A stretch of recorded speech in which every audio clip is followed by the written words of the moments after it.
ఏ తమ్ముడు, ఏం ఈడ కూర్చున్నావు బాధపడుకుంటా? ఏం లేదన్నా, ఎగ్జామ్స్లో ఫెయిల్ అయినా చచ్చిపోదాం అనుకుంటున్నా. ఓరి తిక్కోడా, ప్రతి ఒక్కరు ఎగ్జామ్ లో ఫెయిల్ అయిపోయినారని చెప్పేసి చెట్టుకు ఉర్రి వేసుకుంటే ఎట్లరా? నీ కోసము మీ అమ్మ మీ నాన్న ఉన్నారు.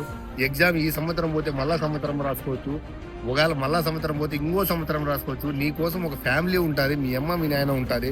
వాళ్ళని మోసం చేసి ఇంత పెద్ద కొడుకుని కోల్పోయినామని వాళ్ళ జీవితాంతము రోజు రోజుకి వాళ్ళు నీ మాదిరి మళ్ళీ ఇంకో వాళ్ళుగానే ఒక చెట్టు చూసుకోవాలి కదరా తిక్కోడా. లేదన్నా, మా ఫ్రెండ్స్ మా ఫ్యామిలీ మెంబర్స్ అంతా నన్ను విక్రిస్తున్నారన్నా. నేను తట్టుకోలేని చచ్చిపోతానన్నా ఖచ్చితంగా. నన్ను మా పేరెంట్స్ చదువుకొని పంపిస్తే నేను చెడు అలవాటు పడి చదువుకోకుండా బయట తిరుగుతున్నానన్నా. నేను ఏమని సమాధానం చెప్పండి ఇంట్లో? రే తిక్కోడా, నేనున్నాను రా, మీ అమ్మ మీ నాన్నకి నేను నచ్చి చెప్తాను రా. పోదాం రా, ఇలా తిక్క పనులు చేసుకోవద్దు. నీకంటూ ఒక ఫ్యూచర్ ఉంది, ఇంకా నీకు దండిగా ఉంది. రా రా రా పోదాం రా, నేను నచ్చి చెప్తాను రా. పోదాం రా కూడా, ఉన్నాను కదా కూడా. ఆ పనులు చేసుకోకూడరా మీరు, చదువుకోవాలి బాగా. యువతరము రేపటి పౌరులు మీరు.